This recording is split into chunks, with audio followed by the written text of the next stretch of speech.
Good evening. நம்ம போன கிளாஸில் என்ன பார்த்தோம்? வேர்ப் பார்த்தோம். வேர்ப்னா என்ன அப்படின்னா action words. Going, coming, walking, taking, reading, writing, செயலை குறிக்கும் வார்த்தைகள். இதான் நம்ம வேர்ப்னு பார்த்தோம். இதில் 2 டைப்ஸ் பார்த்தீங்க. ஒன்று ஸ்ட்ராங் வேர்ப், இன்னொன்று வீக் வேர்ப். இடி சேர்ந்து வந்தால் வீக் வேர்பு, இடி சேர வந்தால் ஸ்ட்ராங் வேர்ப் பார்த்தோம். ஸ்ட்ராங் எண்ணில்லா 183, வீக் என்ன முடியாதுன்னு சொன்னேன். ஸ்ட்ராங்காக இருந்தாலும் வீக்காக இருந்தாலும் நம்ம என்ன பண்ணலாம், அதுக்கு 5 ஃபார்ம் எழுதலான்னு சொன்னேன். நீங்களே எழுதி அனுப்பிச்சிங்க, எல்லாம் கரெக்டாக இருந்தது. இப்போ நம்ம அடுத்து பார்க்க போகிறது டென்ஸ் அப்படின்ற பாடம். என்ன பாடம்? டென்ஸுன்ற பாடம். டென்ஸ்னால் என்ன அப்படின்னா காலம் அப்படின்னு அர்த்தம். பேஜ் நம்பர் 9 எடுங்க, 9ஆம் பக்கம் எடுங்க. இதில் டென்ஸ்ன்னு எடுத்திங்கன்னா அதில் 3 டென்ஸ் இருக்குது. ப்ரெசன்ட் டென்ஸ், நிகழ்காலம், இன்றைக்கி நடக்கிறது. அடுத்தது பாஸ்ட் டென்ஸ், இறந்த காலம், நேற்று நடந்தது. ஃப்யூச்சர் டென்ஸ், எதிர்காலம், நாளைக்கு நடக்க போகிறது. இதில் ப்ரெசன்ட் டென்ஸ் எடுத்திங்கன்னா ப்ரெசன்ட் டென்ஸில் மொத்தம் 4 டென்ஸ் இருக்குது. அடுத்து பாஸ்ட் டென்ஸில் ஒரு 4 டென்ஸ் இருக்குது. ஃப்யூச்சரில் 4 டென்ஸ் இருக்குது. 4 4 4 மொத்தம் 12 டென்சஸ், 12 காலங்கள். இந்த கோர்ஸ்லேயே இதான் முக்கியமான பாடம், பெரிய பாடம். இந்த பாடம் நல்லா புரிஞ்சால் பாதி இங்கிலீஷ் தெரிஞ்ச மாதிரி. இன்னொன்று, இந்த பாடம் நல்லா புரிஞ்சால் தான் இதுக்கப்புறம் வர பாடலாம் புரியும். இதுக்கப்புறம் வர எல்லா பாடத்துக்கும் அடிப்படை இதான். ஓகே, ஸோ இதில் நம்ம ஃபஸ்ட் என்ன பார்க்க போகிறோம் அப்படின்னா, அடுத்த பேஜ் போங்க. அடுத்த பேஜில் ப்ரெசன்ட் டென்ஸில் 4 டென்ஸ் இருக்குதுன்னு சொன்னேன். அதில் முதல் டென்ஸ் பார்க்க போகிறோம். அது என்னது? Simple present tense. சிம்பிள் ப்ரெசண்ட்டில் நம்ம 2 கேள்வி கேட்கலாம். இதோருக்கு பாருங்கள். அடுத்த பேஜில் ப்ரெசன்ட் டென்ஸில் சிம்பிள் ப்ரெசன்ட் கொடுத்துருக்கேன். சிம்பிள் ப்ரெசண்ட்டில் 2 கேள்வி, டூ வச்சு கேட்கலாம், டஸ் வச்சு கேட்கலாம். அதாவது ப்ரெசண்ட்டில் சிம்பிள் ப்ரெசன்ட் இருக்குது. சிம்பிள் ப்ரெசண்ட்டில் 2 கேள்வி கேட்கலாம். உங்கள் புக்லேயே பாருங்கள், லெஃப்ட் சைடில் கொடுத்துருப்பேன், டூ டஸ்ன்னு கொடுத்துருப்பேன். அதில் டூ ப்ளூரலுக்கு, டஸ் சிங்குலருக்கு. ஒரு ஆளை பார்த்து கேள்வி கேட்டிங்கன்னா டஸ்ஸு போட்டு கேட்கணும். ஒரு ஆளுக்கு மேலேனா டூ போட்டு கேட்கணும். ஸோ சிங்குலருக்கு டஸ் வரும், ப்ளூரலுக்கு டூ வரும்.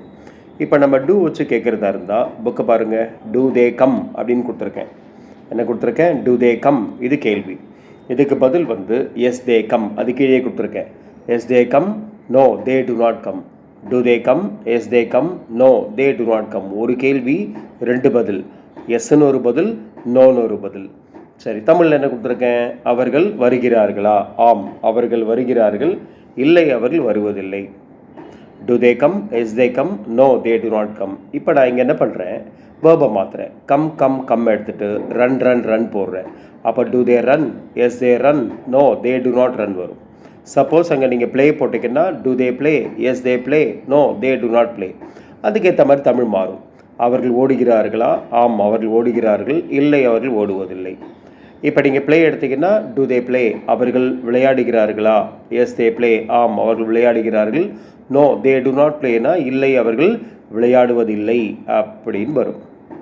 சரி, இது டூ வச்சு கேள்வி கேட்டால் இப்படி தான் எஸ்ஸில் நோவில் பதில் சொல்லணும். ஆமான்னா இப்போ நான் சொன்ன கொடுத்துருக்க மாதிரி எஸ் தே கம்முன்னு சொல்லணும். இல்லைன்னு சொன்னால் நோ தே டு நாட் கம்முன்னு சொல்லணும். அதுக்கடுத்து என்ன கொடுத்துருக்கேன் அப்படின்னா, இது 2வது கேள்வி. டூ பார்த்துட்டோம். அடுத்து 2வது கேள்வி. டஸ் என்னென்னா, டஸ்ஸு வந்து ஒரு ஆளை பார்த்து கேட்குற கேள்வி. ஒரு ஆளை பார்த்து கேட்குறதா இருந்தால் டஸ்ஸு போட்டு கேட்கலாம். என்ன கொடுத்துருக்கேன் டஸ்ஸுக்கு? டஸ் கோமதி ஸ்டடி. புக்கை பாருங்கள். டஸ் கோமதி ஸ்டடி, இதை கொடுத்துருக்கோம் பாருங்கள். டஸ் கோமதி ஸ்டடினா கோமதி படிக்கிறாளா, இது கேள்வி. பதிலில் எஸ் கோமதி ஸ்டடீஸ், ஆம் கோமதி படிக்கிறாள். இல்லைன்னு சொன்னால் no Gomathi does not study அப்படின்னு வரும். இல்லை, கோமதி படிப்பதில்லை. சி, கேள்வியில் ஸ்டடி, எஸ்ல ஸ்டடீஸ், நோவில் ஸ்டடி. ஃபார்ம் மாறுது பாருங்கள். கேள்வியில் ஃபஸ்ட் ஃபார்ம் ஸ்டடி வரும். எஸ்ல செகண்ட் ஃபார்ம் ஸ்டடீஸ், அந்த ஸ்டடி கூட எஸ் போட்டுக்கணும், ஸ்டடீஸ். இல்லைன்னு சொன்னால் no Gomathi does not study, again first form. நம்ம போன கிளாஸில் ஒரு வேர்ப் எடுத்து 5 ஃபார்ம் பார்த்தோம்.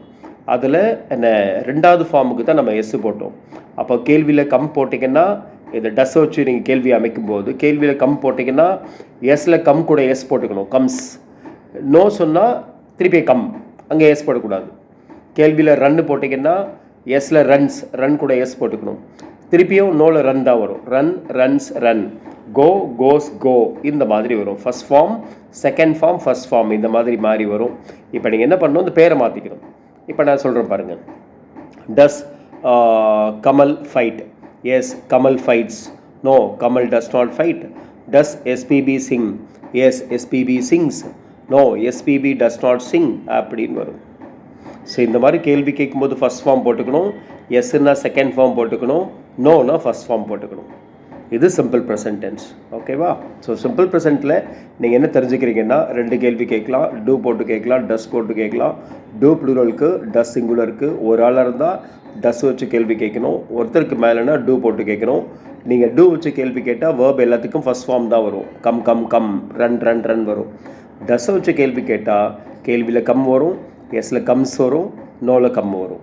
கேள்வியில் ப்ளே போட்டால் எஸ்ஸில் ப்ளேஸ் வரும், நோவில் ப்ளே வரும். இதை மைண்டில் வச்சுங்க. இப்போ என்ன பண்ணுறீங்க, இப்போ நான் சொன்ன மாதிரி நீங்கள் டூக்கு என்ன பண்ணுறீங்க, அந்த வேர்பை மாற்றிங்க. கம் எடுத்துகிட்டு வேறு வேர்ப் போட்டு என்ன ஒரு கம்மு போட்டிருக்கேன்னா நீங்கள் அடுத்து வேறு வேர்ப் வச்சு ஒரு 3 4 இதே மாதிரி கேள்வி 2 பதில் வர மாதிரி எனக்கு எழுதி அனுப்புங்க தமிழோட. அதுக்கப்புறம் டஸ்ஸுக்கும் அதே போல் பேரை மாற்றிக்குங்க, வேர்பை மாற்றிக்குங்க. கேள்வி 2 பதில் வரா மாதிரி ஒரு 3 4 தமிழோடு எனக்கு சேர்த்து அமுச்சு வைங்க. இது 2 ஹோம்ஒர்க்காக வச்சுங்க. இப்போ நம்ம அடுத்து பார்க்க போகிறது ப்ரெசன்ட் கண்டினியூவஸ் டென்ஸ். உங்கள் புக்கில் அடுத்த பேஜில் பாருங்கள், பேஜ் நம்பர் 11 பாருங்கள். 11th பேஜில் ப்ரெசன்ட் கண்டினியூவஸ்ன்னு கொடுத்துருக்கேன். ப்ரெசன்ட் கண்டினியூவஸில் இதை கொடுத்துருக்கோம் பாருங்கள், புக்கை பாருங்கள். ப்ரெசன்ட் கண்டினியூவஸில் 3 ப்ரெசன்ட் கண்டினியூவஸ் இது. இதில் 3 கேள்வி கொடுத்துருக்கேன். ஆம், இஸ், ஆர் 3 கேள்வி. ஸோ இந்த ஆம், இஸ், ஆர் எப்படி அப்படின்னா இது வந்து ப்ரெசன்ட் கண்டினியூவஸ். ப்ரெசன்ட் கண்டினியூவஸில் 3 கேள்வி தான். இப்போ நான் சொன்ன பாருங்கள், ஆம், இஸ், ஆர். ஆம், இஸ், ஆர் 3க்குமே நீங்கள் வேர்ப் என்ன ஃபார்ம் போடணும், ஐஎன்ஜி போடணும். ஆம், இஸ், ஆருக்கு பக்கத்தில் வேர்ப் என்ன form, I N G. Going, coming, walking, taking, I N G. ஹெட்டிங்கில் கண்டினியூவஸ் டென்ஸ் வந்துட்டாலே உள்ள எல்லாத்துக்கும் ஐஎன்ஜி தான் வரும். ஹெட்டிங்கில் கண்டினியூஸ் வந்துட்டாலே உள்ள எல்லாத்துக்கும் நீங்கள் ஐஎன்ஜி தான் போடணும். இதில் ஆம் இருக்குல்ல, ஆம் எதுக்கு வரும்னா ஆமுக்கு முன்னால் ஐ போடணும். ஆமுக்கு முன்னால் ஐ வரும். ஐனா நான், அதான் போடணும். இதில் இஸ் இருக்குல்ல, இஸ்ஸுக்கு முன்னால் சிங்குலர் ஒரு ஆள் பேரை போட்டுக்கணும். நான் மேலே இந்த புக்கை பாருங்கள், நான் என்ன கொடுத்துருக்கேன், ஆமுக்கு முன்னால் ஐ போட்டிருக்கேன், இஸ்ஸுக்கு முன்னால் பானுன்னு போட்டிருக்கேன். பானு ஒரு பொண்ணு சிங்குலர். அந்த பானுக்கு முன்னால் எஸ்ன்னு போட்டிருப்பேன், எஸ்னா சிங்குலர். ஸோ அப்போ இஸ்ஸுக்கு சிங்குலர் ஒரு ஆள் போட்டுக்கணும். அதே ஆர் வந்து ப்ளூரலுக்கு வரும். ஒருத்தருக்கு மேலேருந்து ஆர் வரும். நான் என்ன கொடுத்துருக்கேன், என்ன போட்டிருக்கேன், ஆருக்கு முன்னால் தே போட்டிருக்கேன். தேனா அவர்கள் அப்படின்னு அர்த்தம். இது ஒருத்தருக்கு மேலே. ஸோ ஆம் ஐக்கு வரும், இஸ்ஸு சிங்குலருக்கு வரும், ஆர் ப்ளூரலுக்கு வரும். இப்போ அது கீழே பாருங்கள், ஆம் வச்சு ஒரு கேள்வி பதில் அமைச்சிருக்கேன். எப்படி கொடுத்துருக்கேன், am I playing, yes I am playing, no I am not playing. Am I playing, yes I am playing, no I am not playing. ஒன்றும் இல்லை, அப்படியே ஐஎன்ஜி தான், ஐஎன்ஜி போட்டிருக்கேன். இப்போ நம்ம இந்த ஐஎன்ஜி மாற்றினீங்கன்னா என்ன புது இந்த கேள்வி பதில் கிடைக்கும். Am I working, yes I am working, no I am not working. வெயிட்டிங்னா am I waiting, yes I am waiting, no I am not waiting. தமிழில் நான் புக்கில் என்ன கொடுத்துருக்கேன், நான் விளையாடி கொண்டிருக்கிறேனா, ஆம் நான் விளையாடி கொண்டிருக்கிறேன், இல்லை நான் விளையாடி கொண்டிருக்கவில்லை. இப்போது கண்டினியூவஸ் சென்ஸ்னால் நான் என்ன சொன்னேன், உங்களுக்கு எல்லாத்துக்கும் ஐஎன்ஜி வந்துடும்னு சொன்னேன். ஐஎன்ஜி வந்துட்டால் தமிழில் நீங்கள் கொண்டுன்னு எழுதணும். ஆடிக்கொண்டிருக்கிறேன், ஓடிக்கொண்டிருக்கிறேன், அந்த கொண்டுன்னு போட்டுக்கணும். ஏன்னா கண்டினியூவஸில் அப்போ நீங்கள் தமிழில் கொண்டுன்னு சேர்த்துக்கணும். இப்போ என்ன பண்ணுறீங்க, இதே போல் ஆம் வச்சு ஒரு கேள்வி 2 பதில் வேறு ஐஎன்ஜி வச்சு. நான் என்ன கொடுத்துருக்கேன், பிளேயிங் கொடுத்துருக்கேன். நீங்கள் ஒர்க்கிங், வாக்கிங், வெயிட்டிங் அப்படின்னு போட்டு ஒரு கேள்வி 2 பதில் வரா மாதிரி தமிழோடு சேர்த்து எனக்கு எழுதி அனுப்பணும். ஒரு 3 4 போதும் ஆமுக்கு. இப்போ அது கீழே பாருங்கள், இஸ்ஸுக்கு போகிறேன். இஸ்ஸு வந்து ஒரு ஆளை பார்த்து கேட்குற கேள்வி. நான் புக்கில் என்ன கொடுத்துருக்கேன், is Banu playing, yes Banu is playing, no Banu is not playing கொடுத்துருக்கேன். Is Banu playing, yes Banu is playing, no Banu is not playing. இப்போ நீங்கள் ஐஎன்ஜி மாற்றிக்கணும், பேரை மாற்றிக்கலாம். என்ன போடலாம், is Dhoni batting, yes Dhoni is batting, no Dhoni is not batting. Is Rajini acting, yes Rajini is acting, no Rajini is not acting. ஒரு ஆளுக்கு தான் நீங்கள் இஸ்ஸு போடணும், ஒரு ஆளுக்கு இஸ்ஸு போடணும். இதை அவ்வளோதான், வேறு எதுவும் இல்லை. இதே போல் இஸ்ஸுக்கும் என்ன பண்ணுறீங்க, பேரை மாற்றிக்கிங்க, ஐஎன்ஜியை மாற்றிக்கிங்க. ஒரு கேள்வி 2 பதில் வரா மாதிரி 3க்கும் தமிழோடு சேர்த்து எனக்கு எழுதி அனுப்புங்க. ஒரு 2 3 எக்ஸாம்பிள் எழுதுனா நல்லாயிருக்கும்.